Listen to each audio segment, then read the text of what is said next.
I'm Shaw Osha, and this is the art lecture series. This is the second to last of fall quarter. And I will be introducing today's speaker. I want to point out that the next lecture will be week 8, and then we have Dalia El Sayed and Andrew Demergen, who work collaboratively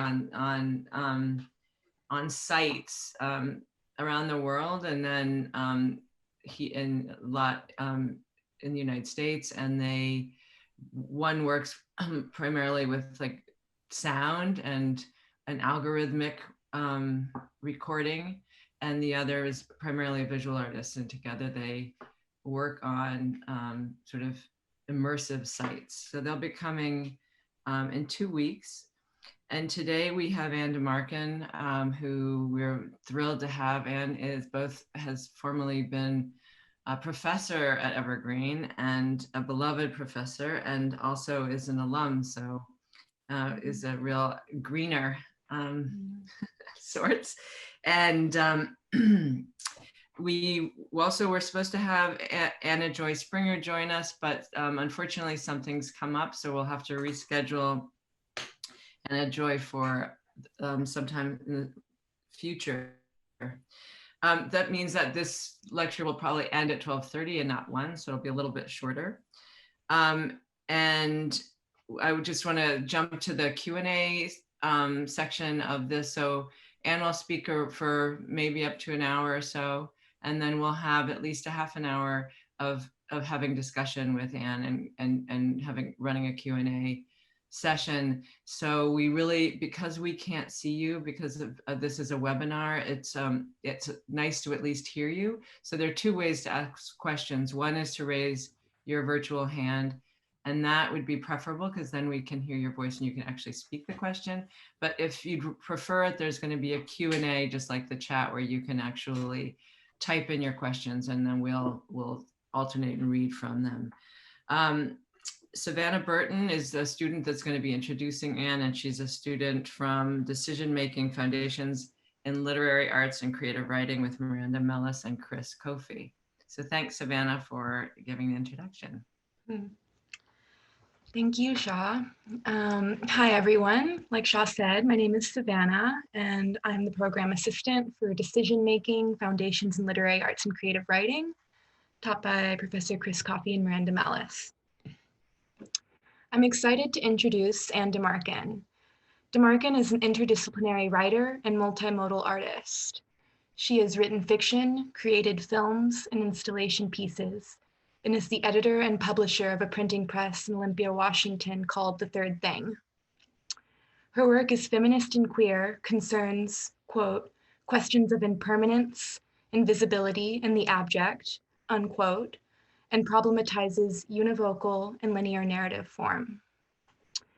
She's authored a lyric novella titled The Accident, an Account, and has created many installation pieces. 2 recent such projects, titled Invisible Ink and Invisible Ink Homelessness, concern, quote, the peril and privilege of invincibility, unquote.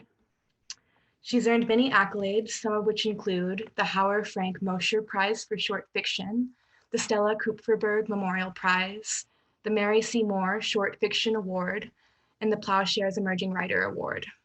Her work has also been featured in Best New American Voices, Plowshares, Glimmer Train, Southern Indiana Review, and NPR Selected Shorts. Thank you for being here, Anne. We're super excited to engage with you and your work.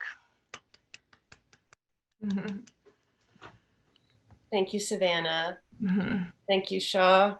Thanks, everybody, for being here. I can't see you, which makes this a little even odder than usual, maybe.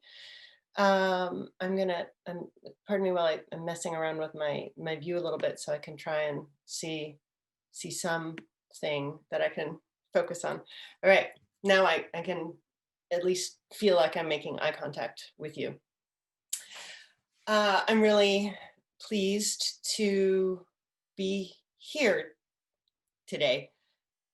It's a really strange time, and we knew it would be, right? We talked about it leading up to this event, we knew that it would be whatever happened last night, if we knew what had happened, might make this, would influence how it felt to be here together today.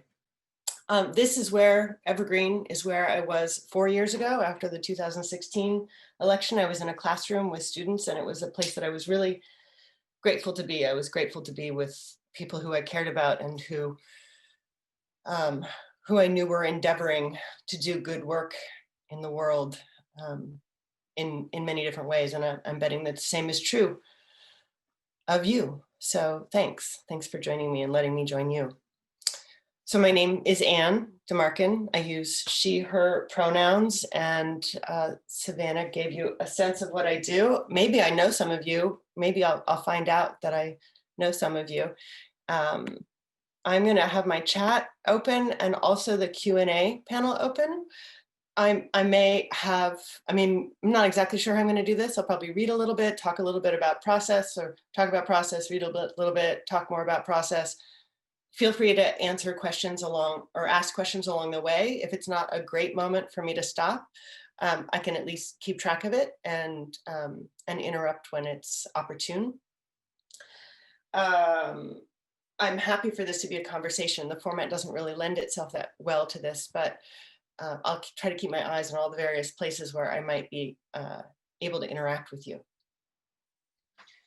So originally, I believe this was conceived when Anna Joy and I were going to do this together. Part of the reason that we were going to do this at the same, present together, was because we have some overlap in our current concerns in our work, including whiteness, and which I've been working with explicitly for a couple years, and am in the middle. Well, that's probably optimistic. I'm at the beginning of a big project that has a lot to do with whiteness, and which I'm going to read from today. And that project I refer to by the shorthand Cannibals. I don't know exactly what it is yet. As I say, I'm in the beginning of it, although I started it, sorry, I have hair in my eyes. I started it about 3 years ago as I was wrapping up the last big project. This one started to percolate. The last project was focused on zombies, and it's not especially surprising that cannibals started to be interesting to me, since zombies are somewhat cannibalistic. But there were a few specific reasons other than that cannibals were starting to catch my attention. The project on zombies, well, I'll go back to that. So cannibals, the shorthand is the shorthand I use for white women. And I'm one of those. Actually, acknowledging that makes me remember that I want to acknowledge not only who I am, but the effect of who I am in the place I am. So I just want to pause and acknowledge that I, in my study here on the east side of Olympia, am on the unceded land of the Medicine Creek Treaty tribes, which is, by acknowledging that, I hope to remind myself. I skipped right over it as we began. So by acknowledging it, I hope to remind myself of the ongoing work of remedying harm and making reparation. So, white women, cannibals. I started calling white women cannibals for a few reasons that won't sound very nice, and cannibals aren't really very nice, but I'm not trying to be nice. And maybe that can be forgiven a little bit by the fact that I'm trying not to spare myself. So when I'm talking about cannibals and talking about white women, I'm talking about myself, not just talking to or about somebody else. So I find that a lot of people have a lot of associations with cannibals, but my chief associations are, among them are the Donner Party, a book by Sophia Sinclair, which I think came out maybe 3.5 years ago, 4 books. It's a book of poetry. It's kind of a rewriting of The Tempest in poetic and lyric form. It's really beautiful. I encourage you to to check it out. I can even try and type her name here in the panel, Sophia Sinclair, Cannibal. There you go, in the chat. And so I had been reading Sophia Sinclair's book about cannibals while also trying to write about my mother and my relationship with my mother, and how it is that she and I came to journey across the country from Boston, where I was born, to Tahoe, where I was raised. And at Tahoe, the chief myth is of the Donner Party. The one thing that I learned really well in school is the story of the Donner Party, or so I thought. It was many years later, when I was well into adulthood, that I began to learn more about the Donner Party than I had been taught, even though it was a regular part of our curriculum. If you were not raised in the Tahoe Basin, you may not know that the Donner Party was among a group of early settlers who moved from came across from the East Coast and the Midwest to over the Rockies and over the Sierras. They attempted to make it over the Sierras. The Donner Party didn't make it over the Sierras and are infamous for resorting to cannibalism in order to survive. Many of them did not survive, but those who did lived on with this stigma of cannibalism shadowing them. So it turns out that I took the same path across the country as the Donner Party, just about exactly the same path. I did not end up eating anybody. But we also didn't end up making it over the Sierras. We stuck in the Sierras, the same as they did. I'm not exactly sure what I'm saying about this, other than this project occurs, like a lot of my projects, by putting independent, discrete influences next to each other, because they have a similar energetic quality, or because they seem to attract each other. Maybe it's not a similar energetic quality, but there is an attraction between them. They want to be next to each other, even if there's tension there. And so my relationship with my mother, the Donner Party, this book of Sophia Sinclair's about, that was really reimagining Caliban, and my interest in monsters that had begun with zombies. These all came together, and with the ongoing interest in exploring whiteness and in trying to look at myself in a way, an aspect of myself that I had not been taught to see at all. It did not occur to me that I had a race for a long time. So let's see. I think I want to give you a sense of where I started with Cannibal. I'm going to read you some cannibal profiles. This is an easy way to give you a sense of some of the thinking that I've done. I created a Cannibal Taxonomy.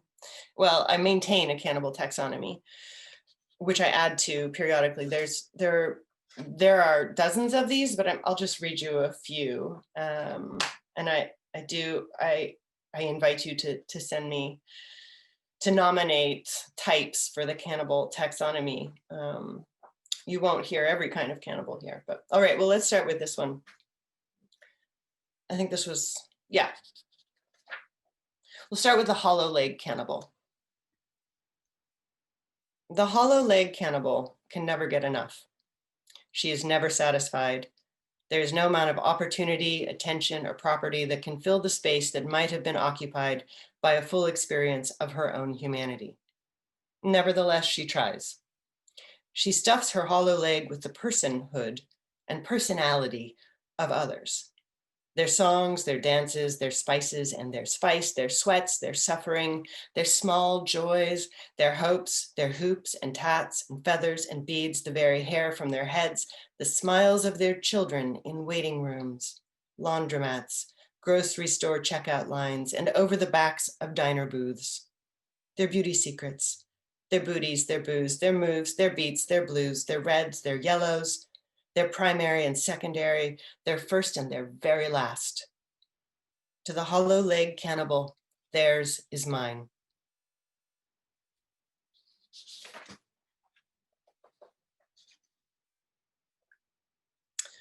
The thin cannibal. If the thin cannibal is not hungry, she ceases to exist. Deprivation is desirability, is desire, is life. This deprivation, this desirability, this desire, this life is enacted as an aesthetic asceticism of excess, too much of not enough, or not enough of too much. Her feast is a fast. She reduces her imagination to a sharp bone, an ivory stylus, and uses it to scratch a tally of her days on the inside of her thigh. The sad cannibal. The sad cannibal is a consumer of poetry. She seeks emotional release from an ethical bind. Images and stories of suffering affect her deeply. Her tears well up. She is moved, but this movement is evasive, faint as faint. As she cries, she experiences a false catharsis that, rather than initiating a transformation, restores the sad cannibal to a state of complacent complicity, a helplessness requiring the ministration of other cannibals. The cuckoo cannibal. The cuckoo cannibal opens her mouth for someone else's meal.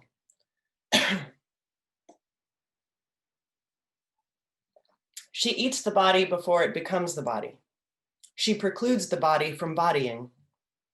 She displaces, siphons off, skims, stretches, thin, usurps. She gets the vote, she gets the job, she gets the raise, she gets the credit, she gets it for a steal, and she fixes it up for herself.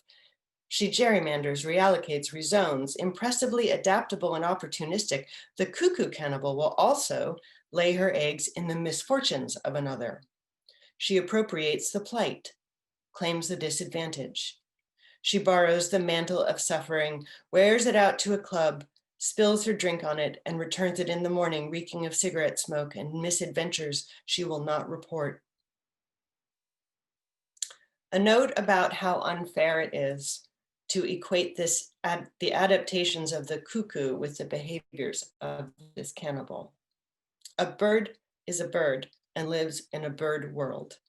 From out here in the world of cannibals, there are cute birds and noble birds, beautiful birds and dirty birds. From out here, we can see nothing but ourselves.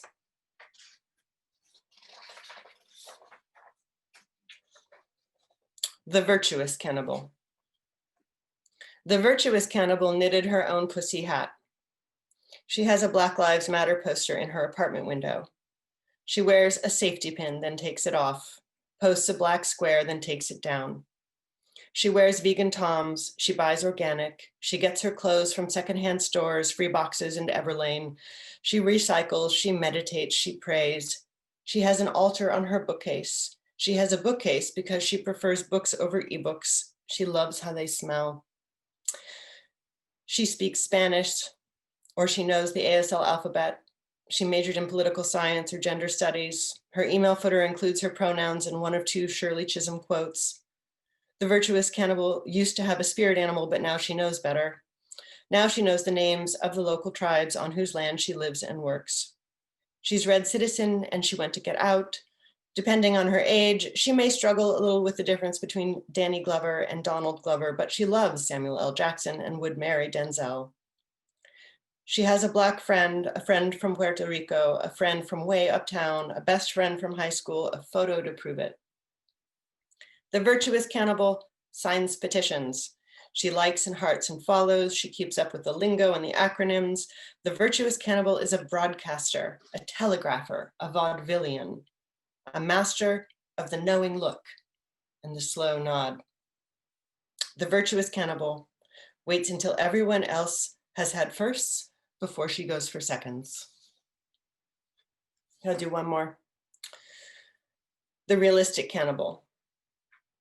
The realistic cannibal has been there. She's seen worse. She could tell you. Welcome to the club, she says.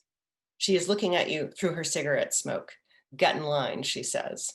She's using her salad fork. Boys will be boys, she says. She is giving you nothing. She is nothing to give. The realistic cannibal has carved the meat off her own bones. First light, then dark, drumsticks and wings, has sopped up the juices from the pan, has sucked the aspic from around the joints, has stretched the leftovers into sandwiches and casseroles or a nice risotto, has boiled her own carcass for stock, has made soup and frozen it for later, has chewed the bits off her wishbone and left it to dry on the kitchen windowsill, has closed her eyes and snapped it apart. Always the winner and always the loser in the same brittle moment. All right, there are some cannibals. But there's only so far I could go with this sort of taxonomy. It's important for me to, I do maintain it.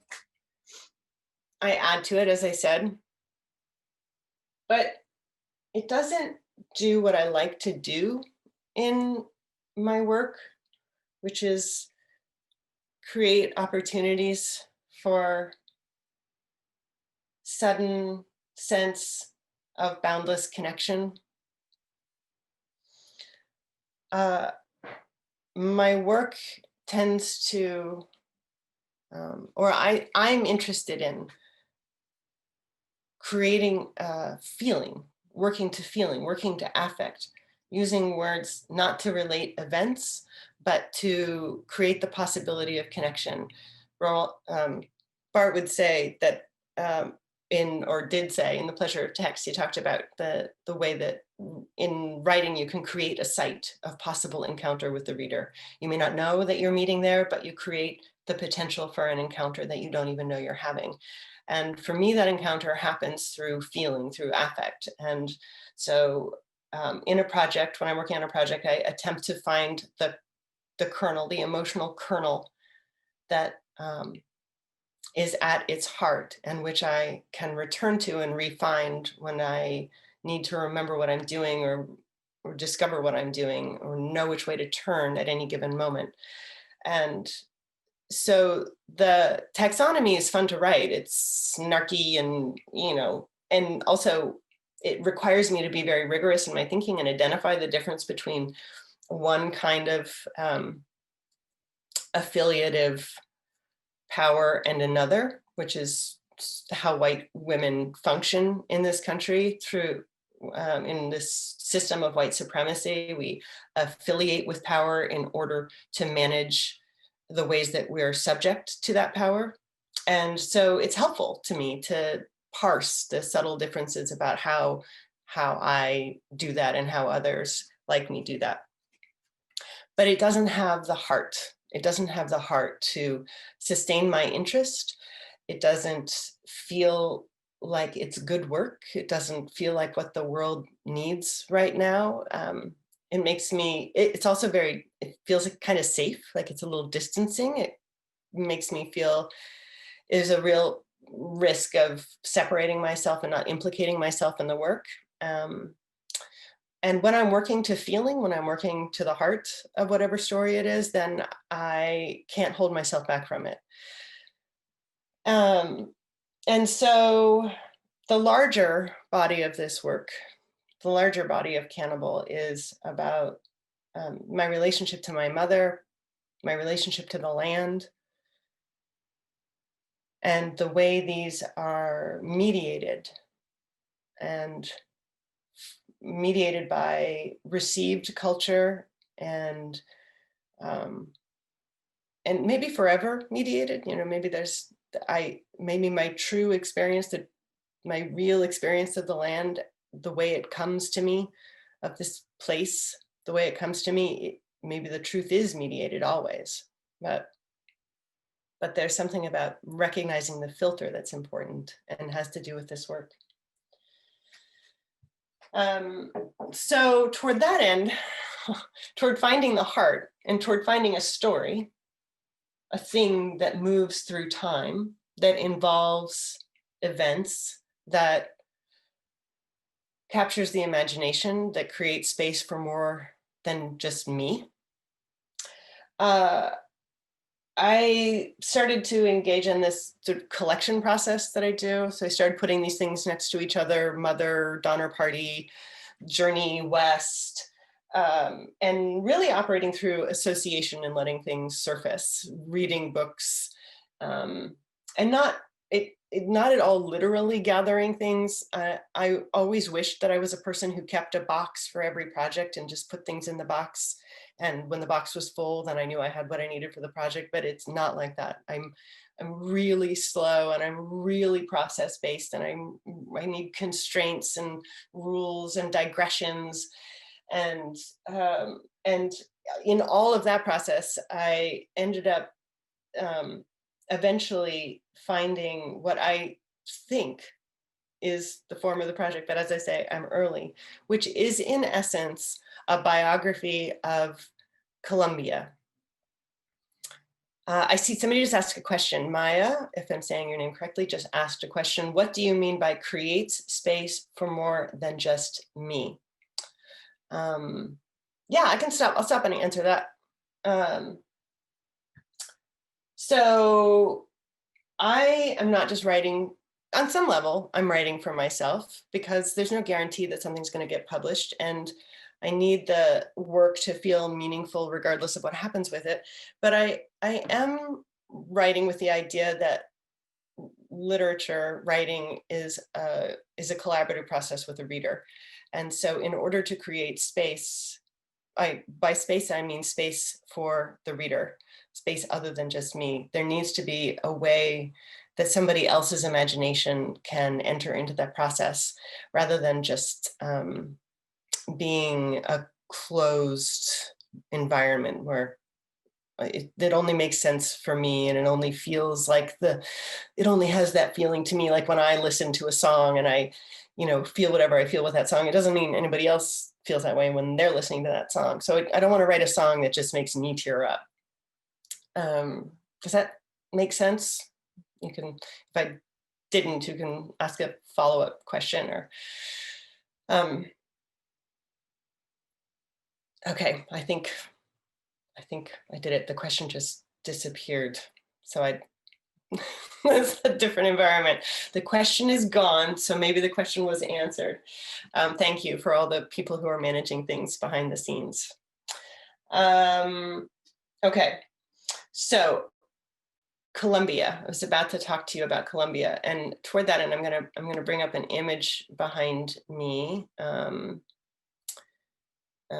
going to show you an image. You really probably, a lot of you have seen this.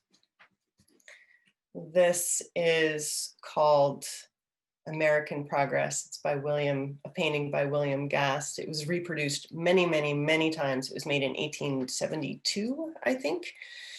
And that is Colombia right there. That's the goddess Colombia.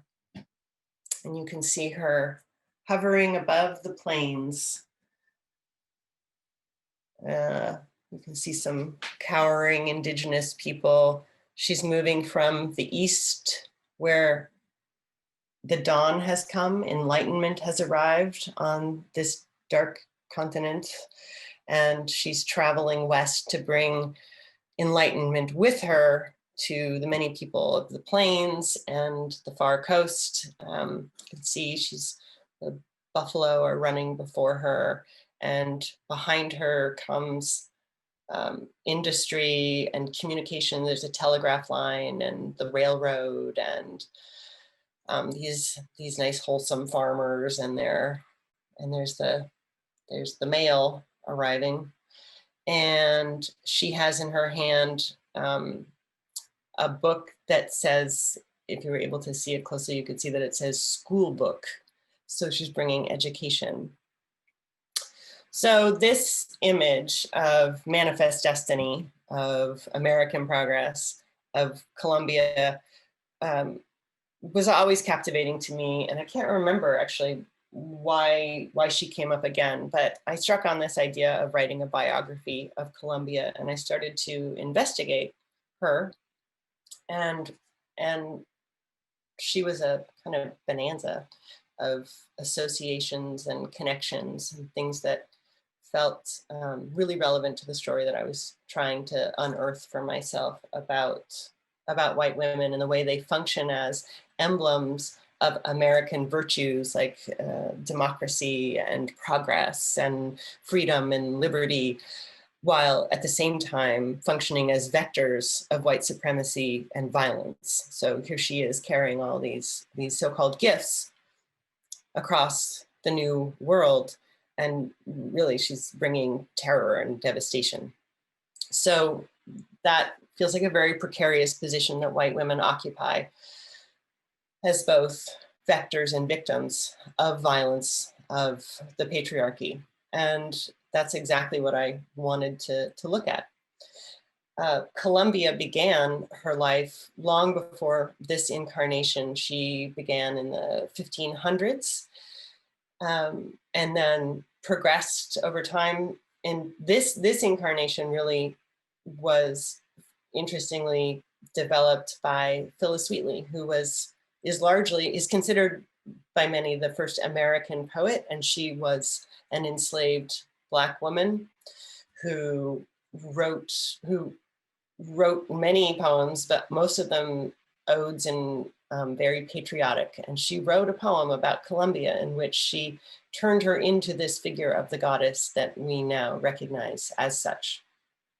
So that was really interesting to me. And the book follows the progress of Columbia from the personification of the new world to this goddess, to the idea of manifest destiny, to her, she spent some time as a ship. The Columbia Rediviva was the first American ship to circumnavigate the globe. She was the ship that entered the Columbia River and is what the Columbia River is named for. She later became the logo for Columbia Pictures and began a slow descent into commercial existence.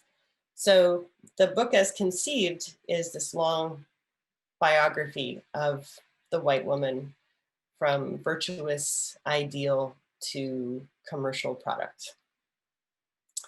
And I will read you some of that work. I have some index cards I'm going to look at here. I'm also going to take that image down because it's creeping me out. And I'm back. Okay. Any other questions on all? I feel like this is so odd. I'm just rambling to myself in a room. Interrupt me, please, if you have questions. Samuel. It makes sense that the embodiment of American ideals would become a commercial emblem. It is sadly predictable. Yeah. I wish you could speak. I'd ask you more. Oh yeah, the emotional heart.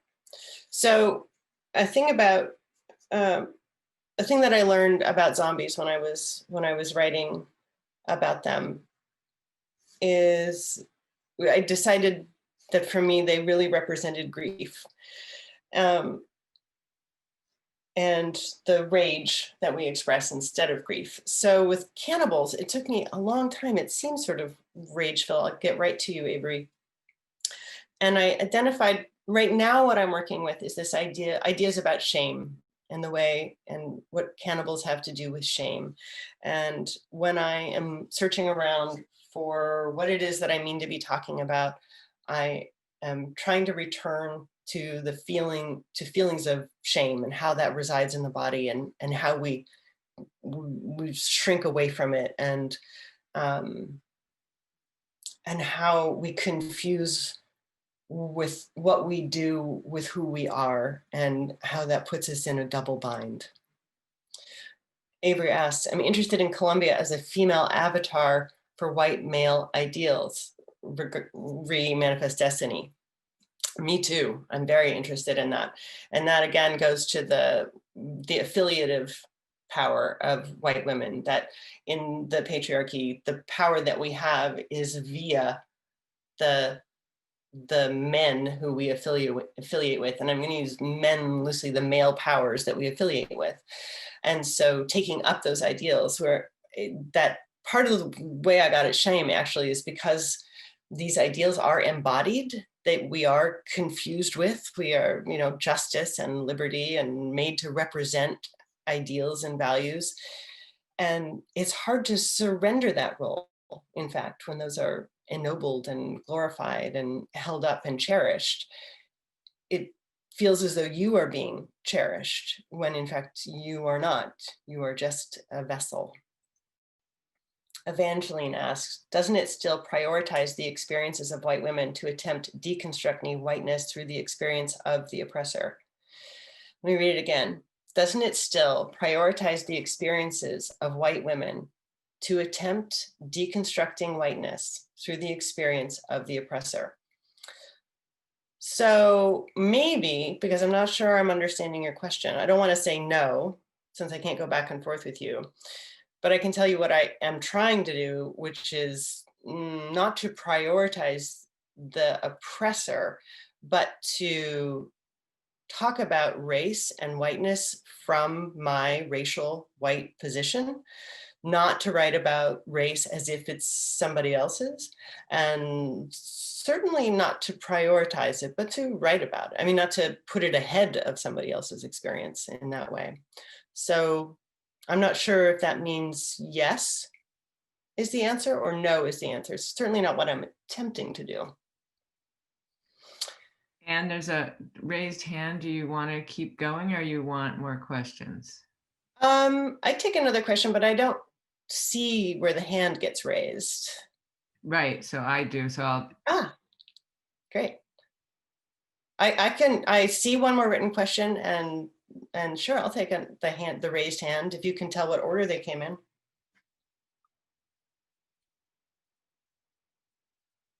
It looks like there's maybe a technical problem with an older version of Zoom. Dave, can you unmute the student?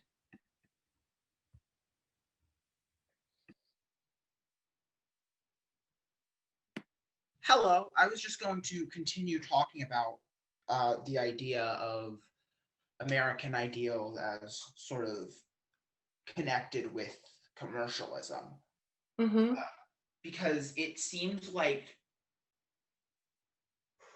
capitalism, like, I feel like a lot of what America's power is that as a country, as we exist now, we basically came into existence at the edge of this huge wave, at the beginning, and this huge wave of change, of democracy and industrialization and all that.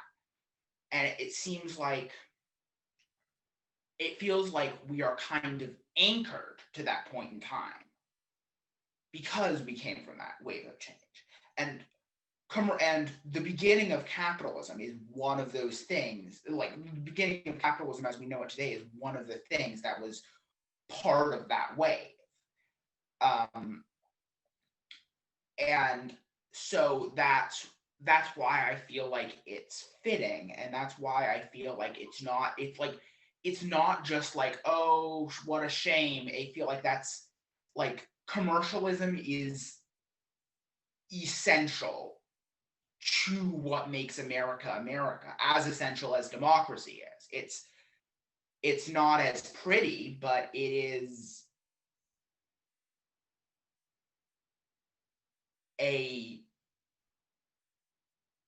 it's a part of what America means, and so it makes sense that Columbia would become associated in this way. Absolutely. Thanks. Yeah. And it's also interesting. Sorry, I just had another thought, which is that it's also interesting that she maybe started, but then became replaced by Uncle Sam. Like, it's interesting that she became, like, the white woman was the initial idea, but then like, she sort of lost popularity, and then this older white man took her place, essentially. Sure. Yeah, she had a little bit of competition. She had Uncle Sam, and she had Lady Liberty, and a couple other figures who were competing for the stage there. And absolutely, it is not coincidental or incidental that she became, you could say, co-opted by commerce, but perhaps your point is that it wasn't a co-opting at all. Rather, it was in her all along. And So thank you.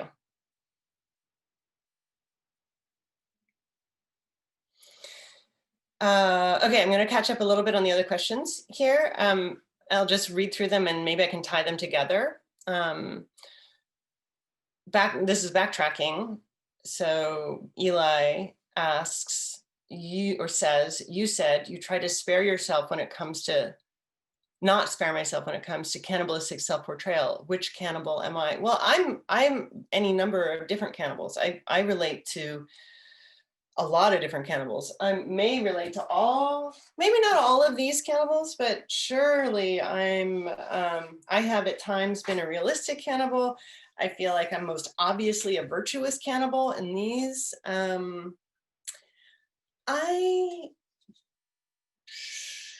I mean, I feel like a lot of white women are unwittingly the cuckoo cannibal, like eating somebody else's meal before they even have a chance. I don't relate a lot to the sad cannibal, but I know, but I, you know, I'm sure I've had my moments. Thin cannibal, feel like probably spent some of my earlier life as a thin cannibal.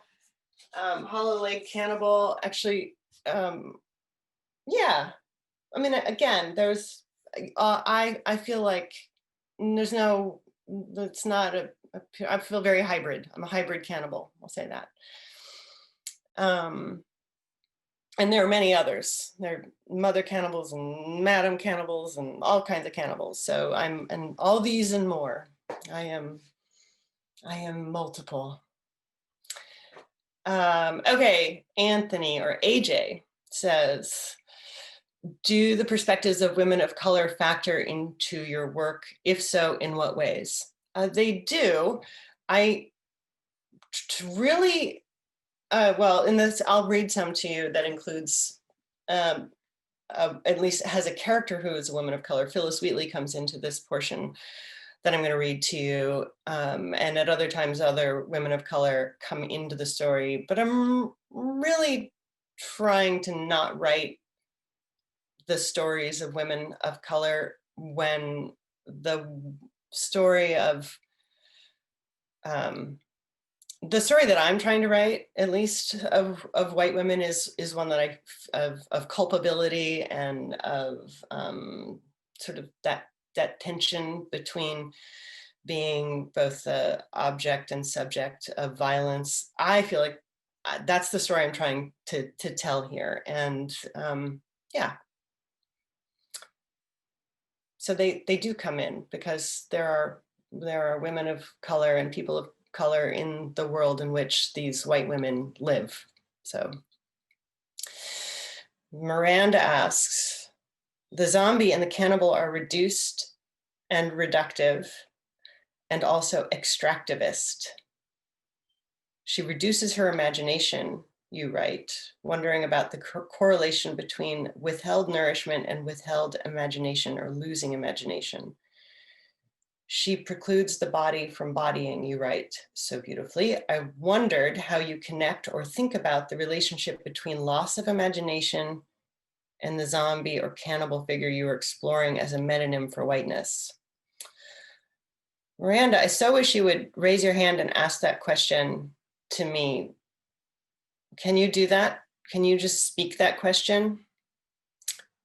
All right, Miranda has raised her hand, and I do not know if I'm able to answer that. She's allowed to. Can you hear me now? There you are. I can hear you. Okay. Well, thank you so much for your incredibly rich work. Let me see, let me just look at my notes. So I think what I was thinking about was, so sort of, you write in the piece you read from about reduction and withholding, non-nourishment. And of course, there's a relationship between non-nourishment and cannibalism, right? And also the zombie and the cannibal are sort of monomaniacal, right? They're sort of after only one thing over and over again. there's an abjection in that too, right? And then you wrote, she precludes the body from bodying. And you wrote about borrowing the mantle of suffering. So all of these things kind of make me think about capitalist extractivism, you know, kind of this monomania of the bottom line, profiteering. And so there's just something there that you're getting at, that about the loss of imagination, which would presumably have to do with kind of heterogeneity and plurality and potential and encounter, as you talk about in terms of what you want for your writing to be, and for your writing to offer. This kind of reduced state, right, almost mechanical state of zombie whiteness or cannibal whiteness. And so I guess I was just curious to hear you, you know, maybe speculatively, because maybe this isn't really, maybe this is a poetic or intuitive resonance that you're playing with or teasing out, but I wondered if you had kind of anything you might want to add to around how you're sort of theorizing the relationship between what we might call the impoverishment of the political imagination, or the you know, because I mean, one of the things about whiteness, right, is like white supremacy in its zombie cannibalism just wants to reproduce itself, which is also what parasites want to do, right? And so that does seem, I just thought it was really evocative that you were drawing this link between that and the loss of imagination. Yeah, I don't know. I don't know if that clarified things or just made things even more chaotic. I appreciate all the associations, and also having you speak gives me some time, or it's a little easier for me to engage, sort of let my thoughts surface in relationship to the language that you're using. And so I'll try. I probably will just kind of maybe riff on some of the questions, and it's not my language, but so the things that I'm keying into especially are the impoverishment of imagination, the monomania of cannibalism, and then maybe vis-a-vis consumerism, you know, that these are consuming is central to both zombies and cannibals, and not incidentally in the work. But let me think about that. What comes up for me is this sense of what I experience when I am writing Columbia. Often is the feeling of limitedness of her capacity to imagine doesn't extend beyond what has been imagined for her. And so I think that has to do with starvation. I think there is a singleness of focus, or an agreement to abide within the confines of your station that narrows down your possibility and leads you to it certainly leads you to hunger, and possibly hunger in this bottomless, ravenous, unsatisfying, insatiable way that really focuses on that has to do eating that has to do with hunger, rather than eating that has to do with nourishment, that is more responsive to the sense of lack than to the sense of possibility and of future. So it is very nihilistic in a way, and I'm not sophisticated in the language of economics or social theories. So, but I know that there are connections to make to that, the need for how that function in a person, in my person, is just another evocation of the deficit model that is required to keep the system working, the hunger that is necessary in me, the sense of lack and of want that is required in order for all of this to keep going. I don't know if that, and you know, thinking of that in terms of imagination and the impoverished imagination in the political sphere, or the social sphere, or the sphere of creativity, it becomes very exciting. It's not just about our history. It becomes about the lives that we're living right now, and what is possible to us and what is impossible to us, and what might be available to us and what it's dangerous to have available to us. And that's why it's been put off limits. So I'm rambling a bit, but does my rambling get at what you're saying? I see another note from you. Narrowing possibility. This is what Thatcher did by saying there is no alternative to neoliberal capitalism. Absolutely. Yeah. And thank you, you say. But yeah. Does anybody have a follow-up question on or comment on the impoverished imagination before I read a little bit?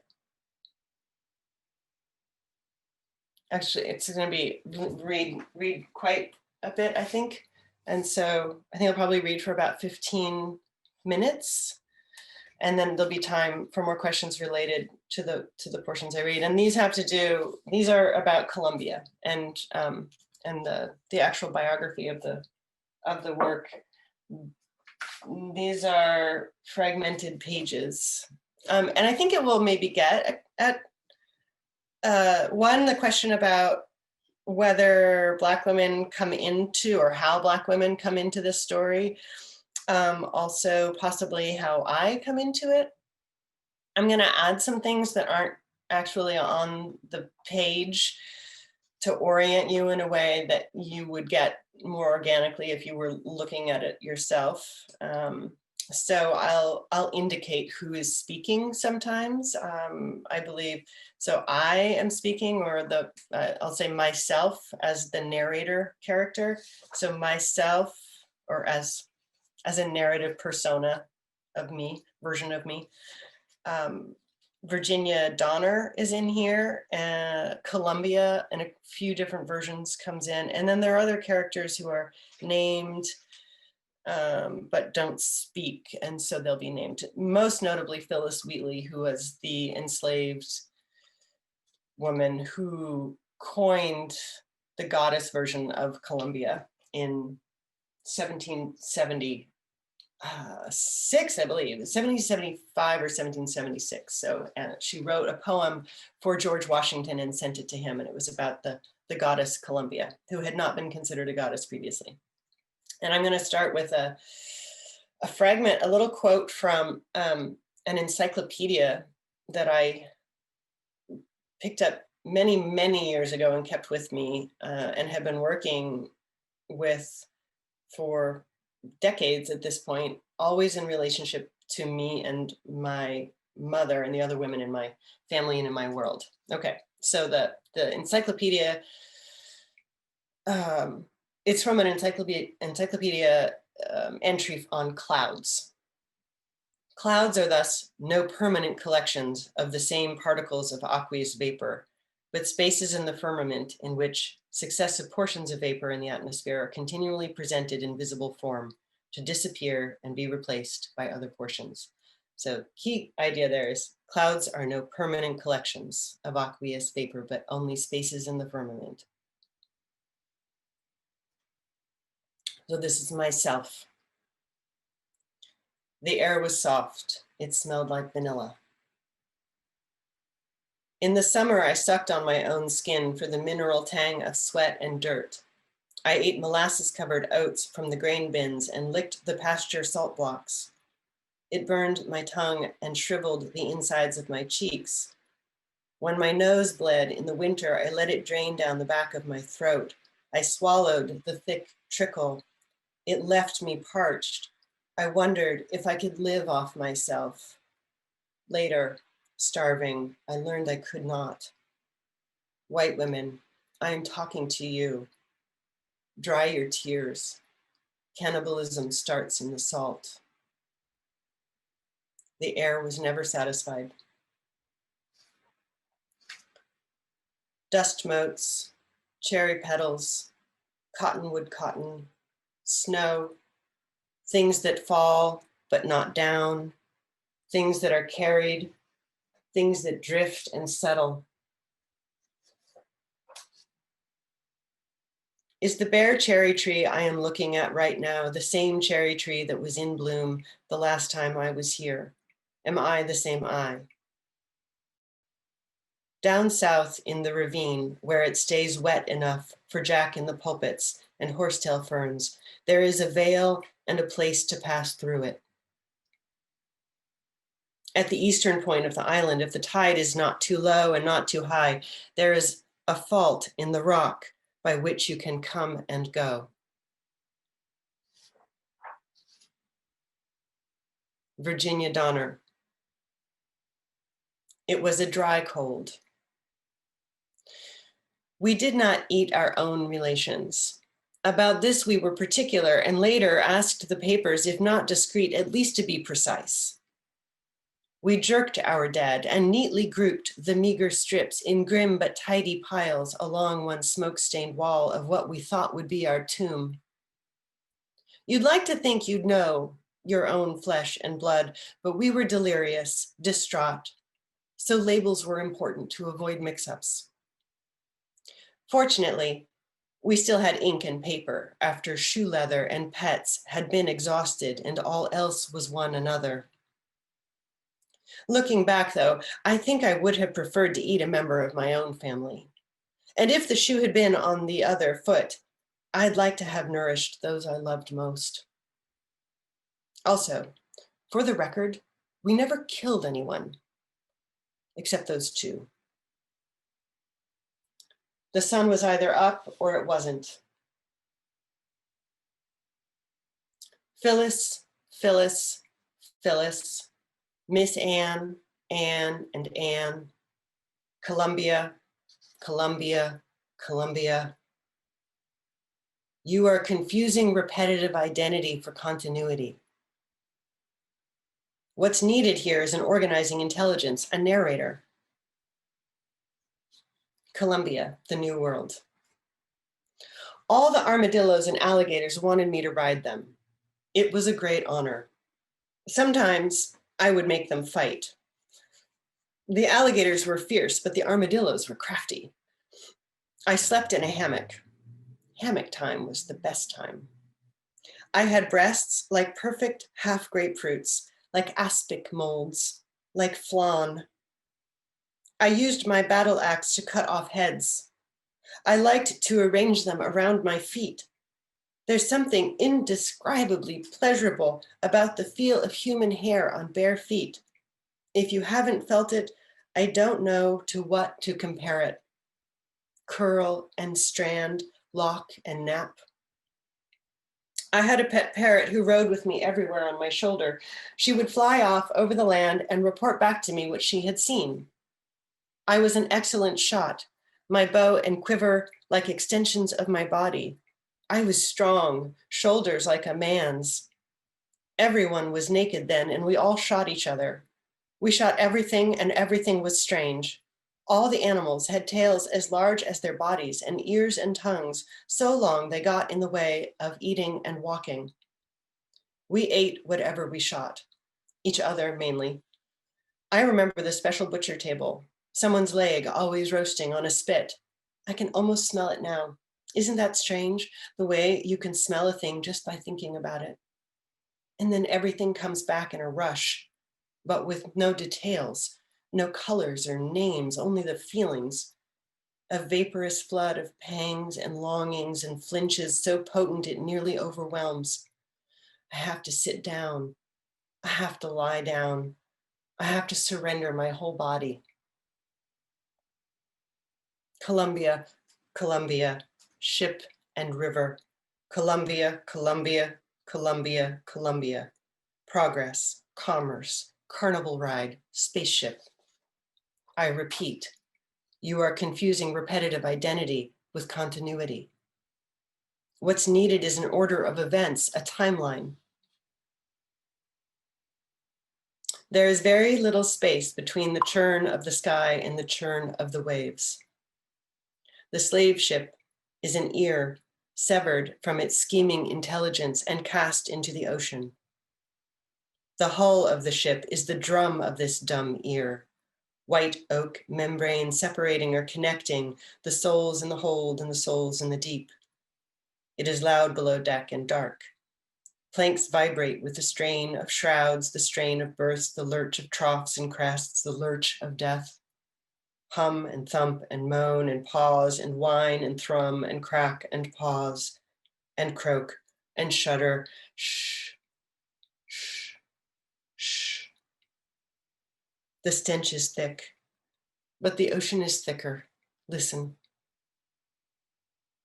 In the endless blue-black night of ocean, there is an endless shimmering river of blue-black bodies, schooling deep and wide, side by side, and belly to back, back of hand to palm, and thigh to thigh, head to feet, wide and deep.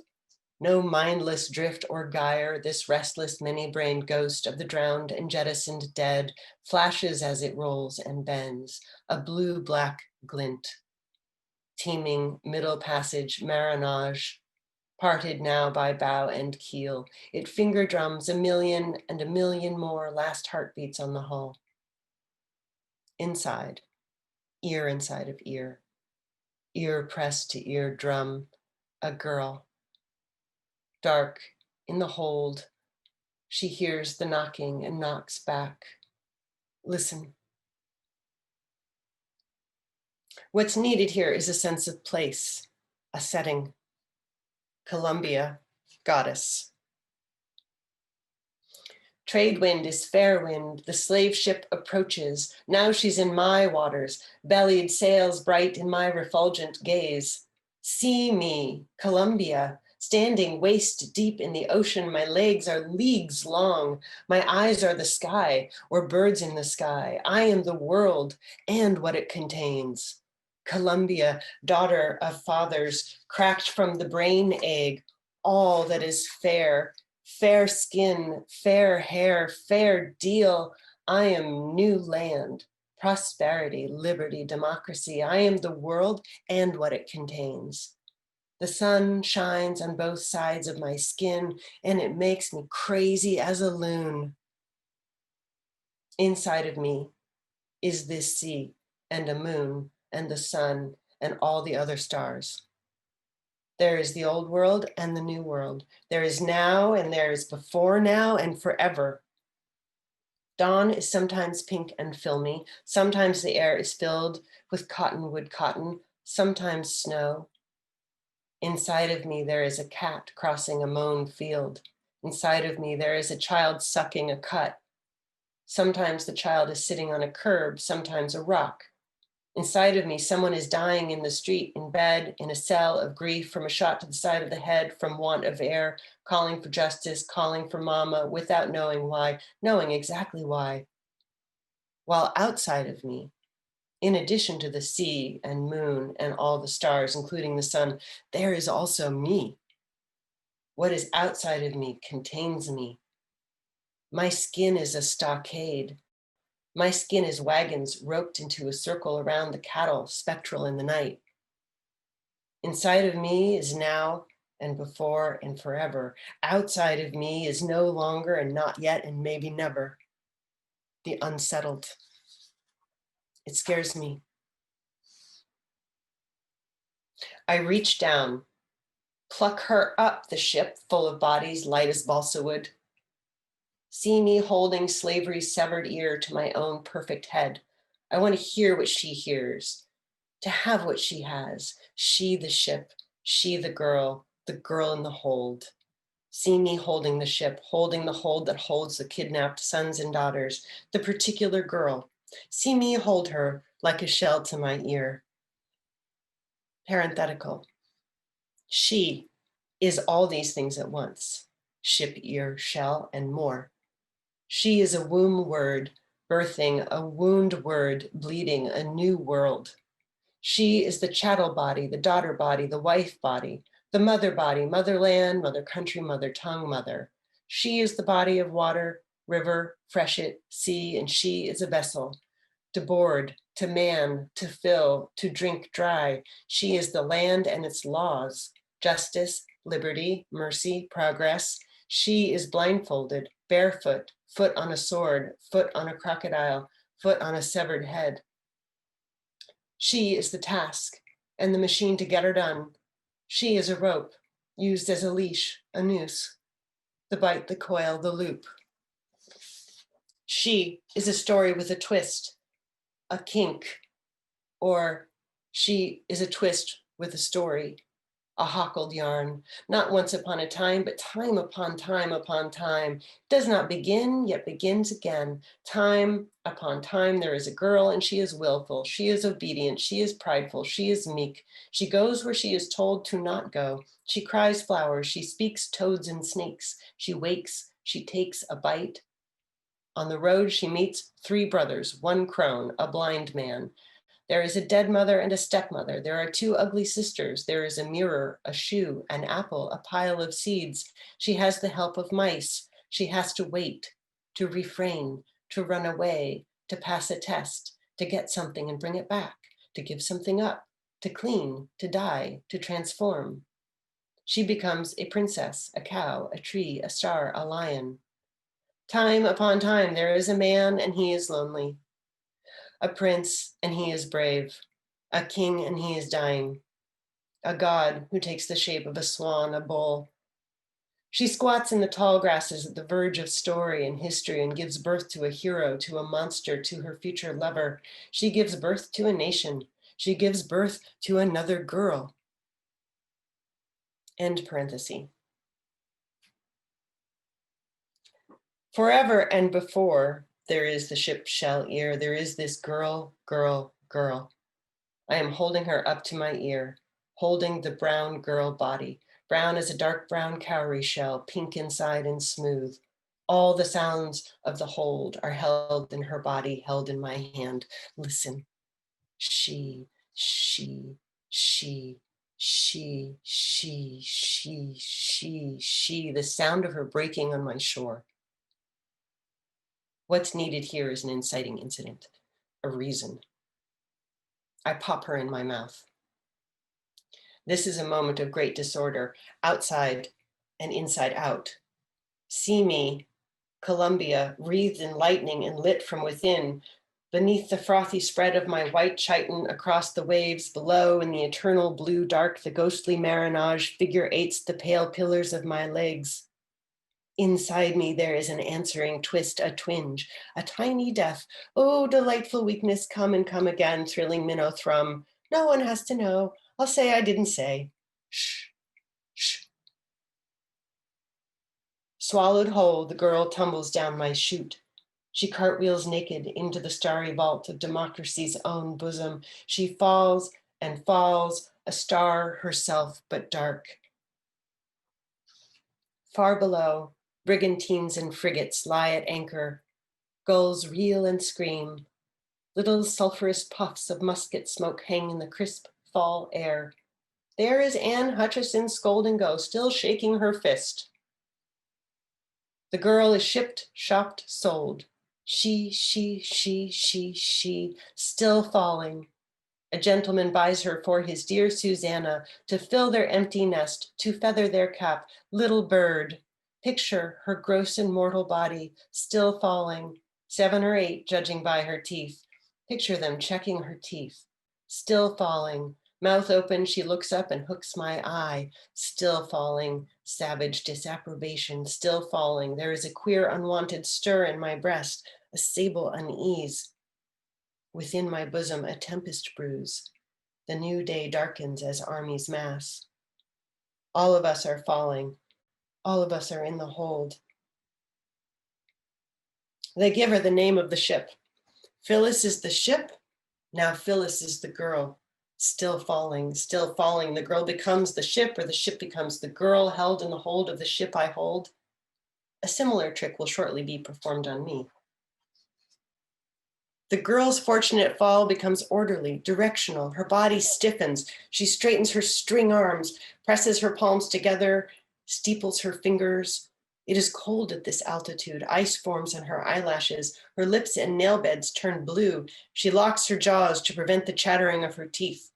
The fictional Philibeg flutters from her body, and she is naked as an M dash, the unspeakable line connecting two thoughts: girl, slave. Far below her, in the filmy air of democracy, a modest dress drops like hope, slowly, slowly, filling with air, then deflating, folding on itself and snapping open again. Phyllis is going fast now and dazzles when she half somersaults and vaults, feet first toward this decent scrap. She narrows her eyes, points her toes, and so quick it is hard to see how it happened, she is properly clothed. The dress flaps around her skinny legs as she continues her descent through gathering gloom. Another acrobatic flourish, and she is reading Ovid, worshiping in the balcony, impressing the wives of important men, recrossing the Atlantic, writing a letter, writing an ode, dropping, diving through clouds, through language, through the Great Awakening, through myth, through revolution. She is a wing or just one feather, still falling, her body a foil, still falling. She is a poet, still falling, a conjurer, still falling, my remaker. You can conjure with a name, christen, claim, accuse. There is a queer unwanted stir in my breast, a sable unease. It is so quiet in my organless antechamber, like before an earthquake, no birdsong. The horses are nervous. The air waits. The only sound is elsewhere, but approaching. The future, a terminal susurrus. Invisible commuters hurrying wordless to make their connections to eternity, profit, etc. Discreet clack shish of banker shoes, abashed swish of trousers and top coats.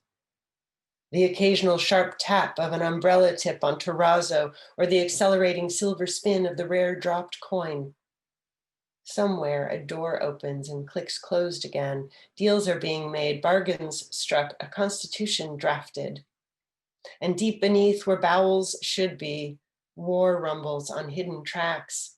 There are laurels and parades. There are self-evident truths followed by certain inalienable rights. Declarations, ratifications, rebellions, conventions, elections, duels are dueled, signatures are signed. Phyllis falls into an unmarked grave.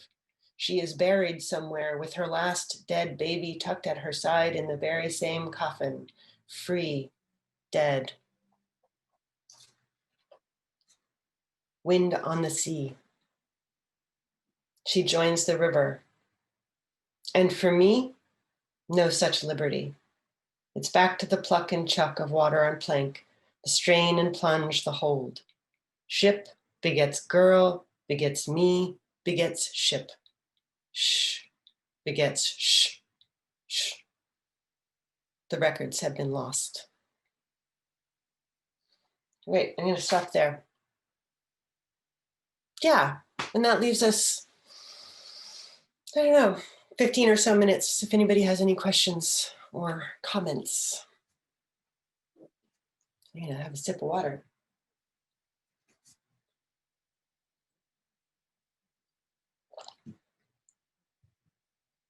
You can return to anything that you were thinking about when I was just rambling about process. Now that you've heard the work, you might have follow-ups.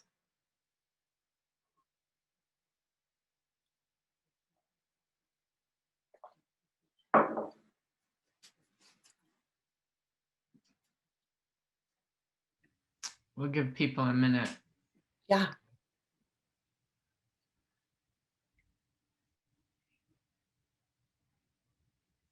Okay, we have Maya, so I'm gonna, Maya, do you ready to go? Yes. Excellent. Don't see you yet. Ah, there you are. I see your name. Cool. Should I just ask now? Is that good? I can hear you. I'd love it. Okay, cool. So something that I'm wondering about is when a project starts getting complex and long and just just bigger, how do you keep track of it so that it's actually something that you complete? Huh. Thanks for the question. It's a good question. It doesn't feel like a matter of keeping track of it. Like I can tell the different parts of it have an affinity for each other. I think I struggle more with not getting lost in the longer a project goes on, the more I've thought about the idea of it, like the better able I am to articulate, although you might not know it, the better able I am to articulate the concept. And I've thought about the concept so long that it becomes at a kind of middle or end of beginning point, it becomes if I don't have the flow of the project, the flow of events or the flow of characters, then I can confuse my idea of the project for the project. So I think maybe that's exactly what you meant, but that's the part that I have trouble keeping track of. Like, what do I care about? What do I love about this thing? And that's why that kernel of feeling is so important. That's why it felt like such a revelation when I identified shame as the central thing about cannibalism, because I can feel shame. Like I can conjure that feeling in my body, and then I can get it there. I can get it in me. It's, hard and unwanted, but I can bring it up and hold it against the various parts of the project and see if they belong. And also I can kind of compare that feeling to, I can tell when it needs something to complete it. So I guess maybe one answer to that question is I get more and more familiar. I try to get more and more familiar with the project in my body so that I know it when I meet it, so that I know it when I'm doing it, and I know it when I'm not doing it. And then the other thing about time and big projects is just remembering that I'm slow, and I have to just remember that I work at the pace I work at, and I do tend to do incidental things along the way. I'll have a big project and then a bunch of little projects. I'll be writing a book at the same time that I'm doing 5 different installations over the course of 7 years, but I really do work over years, and remembering that something might take years helps me not think I've lost the thread of it. And sometimes it just has to resurface. I don't know if that answers it, but I don't have a system. I just have my body. Okay, I see a couple. I see. Shosh, are you managing things? I am. I've got. Okay. I've got Olivia up here who wants to ask a question, and Sam is up, but already had asked a question, so we'll get to Sam if we don't have more. So Olivia, do you want to go?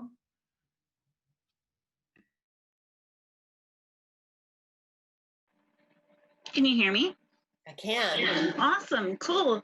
Hi, Anne. I want to first say, like, off of Maya's question that she asked, that's really, your insight to that is extremely helpful. Working on long form projects, there's almost like a bodily instinctual thing you have to certain subjects and like portions of that project that you can just start mashing together. It's like having all the recipes out and everything. My biggest question is actually about writing as a woman, and I came in late, but I was really just pulled by your talk about Colombia and kind of reflecting off of these different like female vectors you're talking about in a lot of Americana, it seems. How do you kind of are you a feminist? Do you take that kind of philosophy and stuff into account when you're working with your work?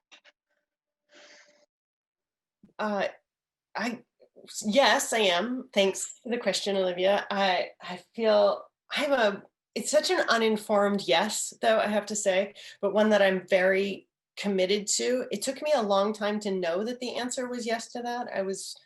was raised at a time and in a place where it was not like being a feminist was. I was raised with a lot.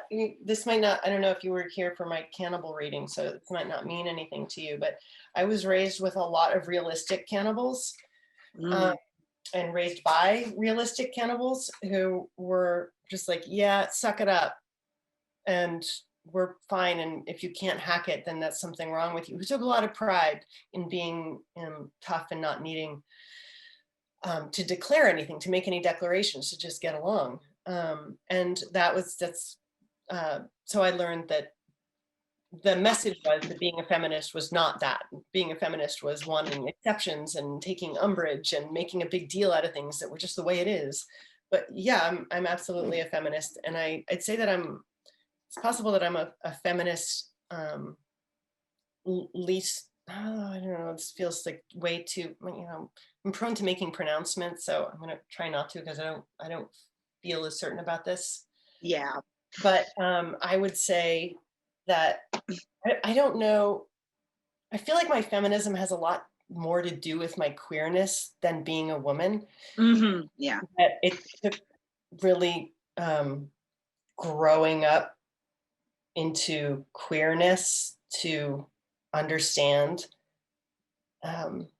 why feminism matters and why feminism is a thing that isn't about women, but is about justice and the land and so I appreciate that so much. I was just so curious about it seems to just have a very awesome effect on both your work as much as it seems yourself and how you carry yourself. So I just appreciated that. Thank you very much. Thanks, Adrian.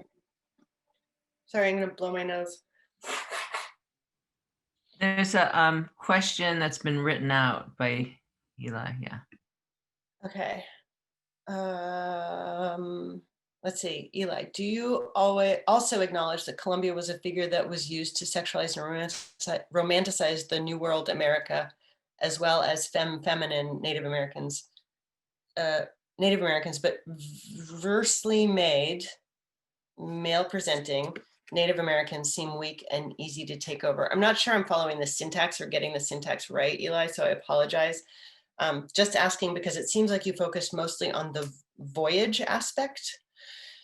Well, it's the scene, it's the arrival, it's Phyllis's voyage through the Atlantic, the North Atlantic triangle of the triangle trade, the Middle Passage.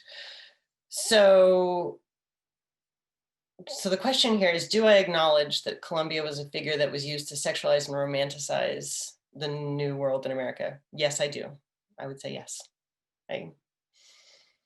I acknowledge that. I mean, she's super hyper sexualized herself. So she has a sort of object potential that's realized through her chattel function, through her sexual chattel function. And so all things become sexualized in proximity to her, in a way. Does that follow? Am I following you and your question? I think Eli might be writing. Dope. Got it. Thanks. Okay, Sam. Did Sam drop? Just dropped. So there's Sam again. Sam, do you want to ask a question? I see what happened. And it looks like, I don't know if Savannah also has a question. Yeah, can you hear me? Yes. Okay, I guess I'm just wondering, in the immediate wake of the presidential election, if you have anything to say about the relationship between whiteness, cannibalism, and Trump's political success. Will you say that one more time? The relationship between whiteness, cannibalism, and Trump's political success. I wonder if you have anything to say about that, maybe. I guess I only have the most obvious things to say. That his success seems to have everything to, well, one, has a lot to do with his own whiteness and has everything to do with the politics of whiteness. And as it was discussed earlier, talking about capitalism, well, and boy, it feels like we could go into the relationship of whiteness and Trump in ways that probably you've discussed elsewhere, but I'm only speaking as I have no basis in, no disciplinary basis from which to speak, but Trump is, it seems to me, in some ways, the apotheosis of white politics, and also almost incidental to it. He's just this sort of weird byproduct, this kind of toxic byproduct of something that's far more fundamental, and which is at the heart of my interest in the way whiteness functions as a structure, as a self-fulfilling structure that incorporates all bodies into it and uses all bodies as fuel, and has really nothing to do with any individual. And aside from, no, maybe any individual, I was gonna say credit somebody with having control over this at this point, but it does feel that there are people who profit and the rest, and but it is just it's a system at this point, and we are all feeding into it. I don't know if that says anything for you, Savannah, but I'm certainly not trying to address any current politics in the work, although you may have marked at some point very current events will slip in, because when I'm writing, I'm writing from in this moment. And I think we're like at 12, almost 12:30, but Mark had written earlier, it goes by so fast, I lost myself at some point taking it in. Do you read your work to yourself? Maybe we can end with that. Sure. It depends on where I am in the work. I sometimes do. It depends on the kind of work. This voice of Columbia, the goddess, is very spoken. She has a lot to do with sound and rhythm, and she has a very particular cadence. And so it does help me to read her aloud to see if I've got her, and then and to feel the shifts when I move out of her voice. Also, I do just read aloud. I'm a slow writer. I am a distracted reader. It helps me to do things out loud. So yeah, I wouldn't say often, but it's part of my process. Reading aloud is definitely part of my process as a reader and as a writer. Yeah. And Right. I would, sorry. Yeah. Go ahead, Shaw. Well, finish your thought, because I'm just closing us out. Yeah, I was just going to say, as a last thought, just thank you. Thanks for, it's much more fun, even though I don't know totally if you're out there, I sense you there somewhere. It's definitely more fun to read aloud to somebody else than to myself. And again, it's really good to have a place to be today. I really appreciate you giving me your time on this day. When you hopefully, well, I don't even know. Am I going into the streets yet? When are we going to the streets? Is now the time to go to the streets? Always the time to go into the streets. Oh, I see another question, but I don't know if we have time for it. Yeah, maybe this one, maybe Miranda can help. If there are questions, just email Miranda or me, and we can maybe connect you all to Anne to further the conversation. Thanks, Anne. I think the subject of your inquiry right now is pretty timely, considering the confusion of what's happening, who is actually voting, and how are those votes getting counted, between the Electoral College and the mail-ins possibly not being counted. And so these are great questions about vectors and victims and participants. Yeah, I think that the centrality of the white suburban woman voter in this election is it's really where it's an echo of my interests. It's certainly why I'm interested in how white women operate as affiliated with power, and what the stakes are. Why do the stakes seem so high? Mm-hmm. Yeah. Well, so thank you so much for being with us today. Thanks, Sha. Thanks for having me. Yeah, thanks.